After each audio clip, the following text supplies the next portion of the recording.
स्वागत है दोस्तों विकास शर्मा क्लासेस में।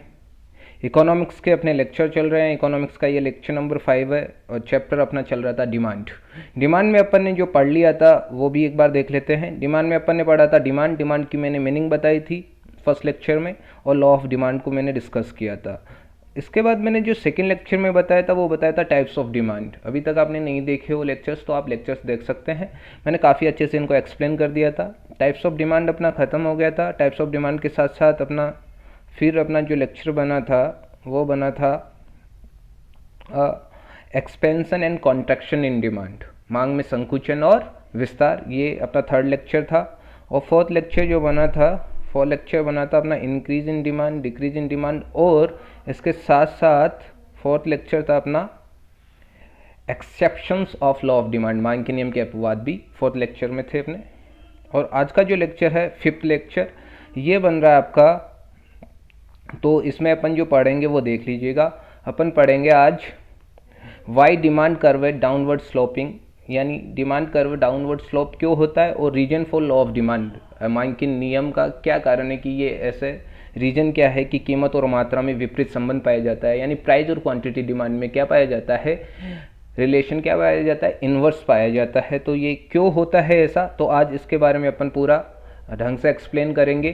तो देखिए, सबसे पहले बात करते हैं अपन कि डिमांड कर्व होता क्या है। पहले तो अपन मांग वक्र को समझ लेते हैं, तो इससे फिर अपने को पता लगेगा कि अपन पढ़ क्या रहे हैं। ठीक है, तो डिमांड कर्व अपना कैसे होता है। डिमांड कर्व होता है अपना डाउनवर्ड स्लोप। कैसा होता है, डाउनवर्ड स्लोपिंग। ये ऐसा क्यों हो रहा है, अपन ने जब मांग का नियम पढ़ा था, अपन ने क्या पढ़ा था, मांग का नियम में क्या होता था कि प्राइस बढ़ने के साथ साथ क्वांटिटी डिमांड क्या होती जाती थी, कम होती जाती थी। यहाँ पर अपन डिमांड कर्व में अपन उसी एग्जाम्पल को फिट बिठाते हैं। ठीक है, जैसे अपनी ये इधर है प्राइस और इधर है क्वांटिटी। अपनी प्राइस जब 2 थी तो क्वांटिटी 500 है। ऐसे अब देखिएगा, जैसे प्राइस इंक्रीज है, 10 अपनी प्राइस, 10 होने पर अपनी क्वांटिटी कितनी है, 100, यानी 10 रुपये की प्राइस पे अपनी क्वांटिटी कितनी है, 100 यूनिट्स की। तो प्राइस जब आपकी ज़्यादा है तो क्वांटिटी क्या है आपकी, कम है। और जैसे आपकी प्राइस कम होती है क्वांटिटी क्या हो जाती है, 200 पे चली जाती है। और प्राइस जैसे 6 पे आती है तो आपकी क्वांटिटी 300 पे चली जाती है। और प्राइस जैसे और कम होती है तो क्वांटिटी 400 पे चली जाती है। और जैसे प्राइस 2 पे आती है तो क्वांटिटी कितने पे आ जाती है, 500 पे। तो इस तरह से अपना क्या बन जाता है, डिमांड कर्व बन जाता है। क्या बन जाता है, डिमांड कर्व है। यानी ये लेफ्ट टू राइट बन रहा है। क्या बन रहा है, लेफ्ट टू राइट, और डाउनवर्ड स्लोपिंग हो रहा है। तो अब अपन इसके रीजन्स देखते हैं कि ऐसा क्यों होता है कि डिमांड कर्व डाउनवर्ड स्लोप हो रहा है और ये लेफ्ट टू राइट हो रहा है। तो इसका रीजन अपन अब पढ़ेंगे, why demand curve downward sloping, reasons for law of demand, या कीमत और मात्रा में विपरीत संबंध पाए जाने के कारण। बेटे इसके 5 रीजन होते हैं। फर्स्ट रीजन है इनकम इफेक्ट, आय प्रभाव के कारण, इनकम इफेक्ट। दूसरा सब्स्टिट्यूशन इफेक्ट यानी प्रतिस्थापन प्रभाव, वेरियस यूजेज ऑफ प्रोडक्ट, उत्पाद के विभिन्न उपयोग के कारण भी ऐसा होता है। और entry and exit of consumer या कस्टमर बोल दीजिए, law of diminishing marginal utility, सीमांत उपयोगिता ह्रास नियम। ये 5 क्या है आपके कारण है जिसकी वजह से, रीजन्स है जिनकी वजह से क्या चला जाता है आपका डिमांड कर्व डाउनवर्ड स्लोपिंग हो जाता है, या कीमत और मात्रा में क्या हो जाता है, विपरीत संबंध हो जाता है। क्वांटिटी डिमांड और प्राइस में कैसा रिलेशन हो जाता है, इनवर्स हो जाता है।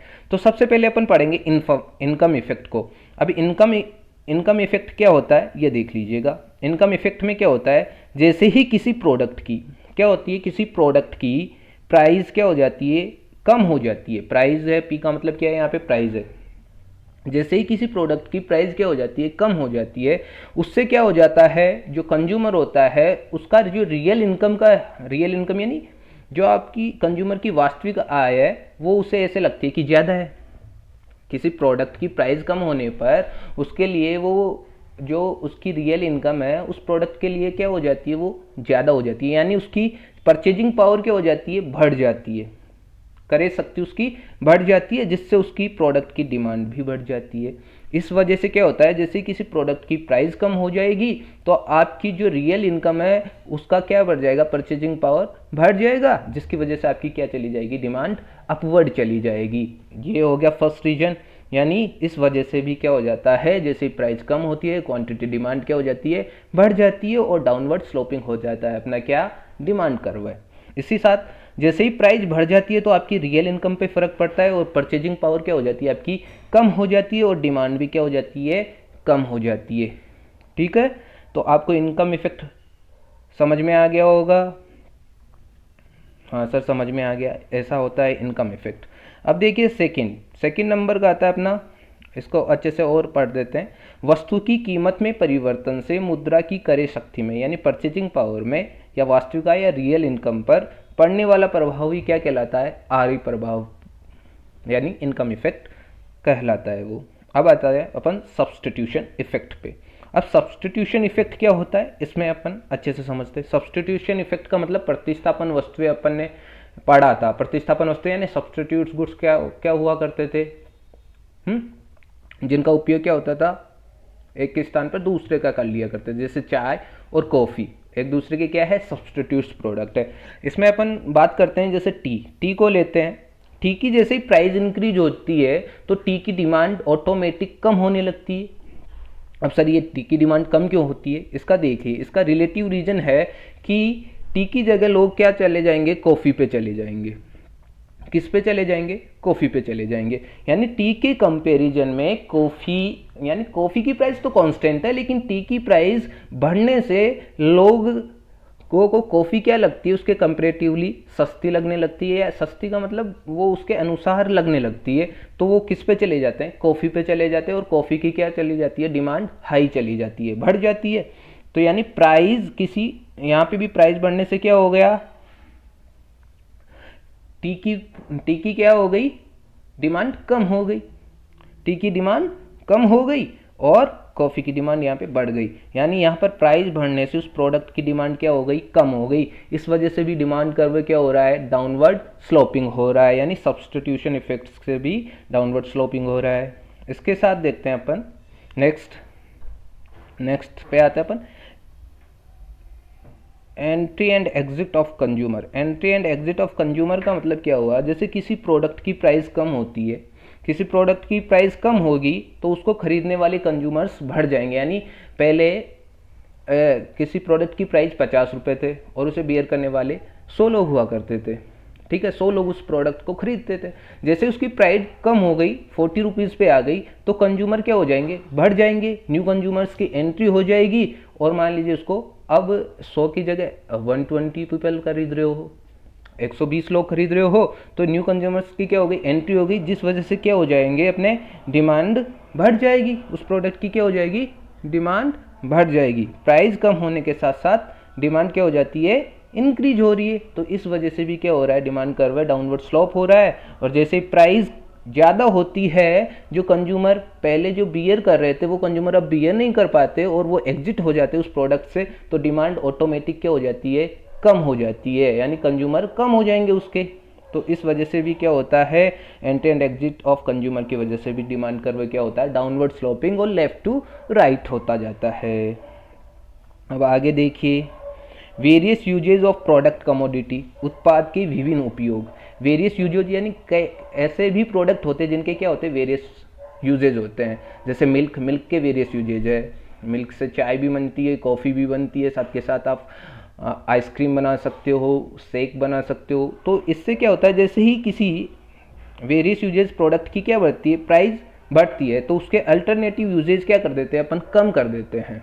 क्या कर देते हैं, जैसे पहले चाय भी बन रही थी, कॉफ़ी भी बन रही थी, अब क्या हो गई, मिल्क की प्राइस बढ़ने से अपन क्या बना रहे हैं, अब चाय बना रहे, कॉफ़ी नहीं बना रहे। ऐसे क्या कर देते हैं, क्या कि मिल्क की क्वांटिटी को अपन सेव करने की सोचते हैं। तो इससे क्या हो जाएगी, जैसे प्राइस बढ़ेगी तो उसके अल्टरनेटिव यूज़ कम हो जाएंगे, तो उसकी डिमांड भी क्या हो जाएगी, कम हो जाएगी। प्राइस बढ़ने से अल्टरनेटिव यूज़ कम कर देंगे और डिमांड भी क्या हो जाएगी, उसकी कम हो जाएगी। क्योंकि डिमांड कम होने से अल्टरनेटिव यूज़ कम करेंगे, और वो अल्टरनेटिव यूज़ कम क्यों हुए, क्योंकि अपनी प्राइस बढ़ गई थी। यानी प्राइस बढ़ने से यहाँ पे भी डिमांड गिर रही है। इसके साथ जैसे ही प्राइस कम होती है, अल्टरनेटिव यूजेस बढ़ते हैं और डिमांड बढ़ जाती है। तो इस वजह से भी अपना क्या चला जाता है, डाउनवर्ड स्लोपिंग चला जाता है डिमांड कर्व है। इसके साथ अपना नेक्स्ट देखिए, जो है law of diminishing marginal utility. Law of diminishing marginal utility का मतलब होता है सीमांत उपयोगिता ह्रास नियम। ये नियम क्या बोलता है, ये गॉसेन का प्रथम नियम भी बोलते हैं, फर्स्ट लॉ है गॉसेन का।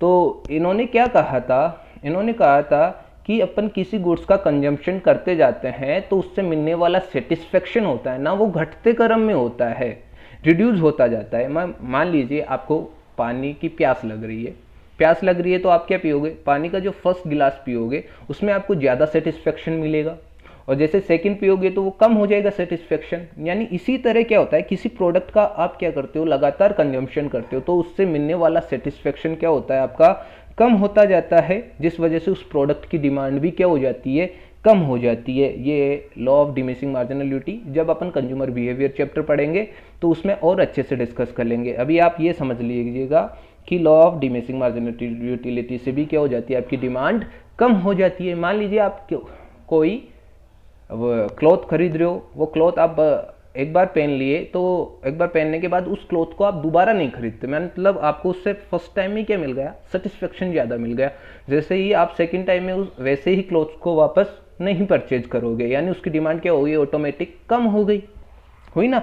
तो ये हो गया law of diminishing marginal utility, ठीक है। और एक नोट आप ध्यान में रखना है, प्राइस इफेक्ट बराबर होता है income effect plus substitution effect. इसे ध्यान में रखिएगा, कीमत प्रभाव बराबर होता है income effect plus substitution effect, यानी आय प्रभाव प्लस प्रतिस्थापन प्रभाव।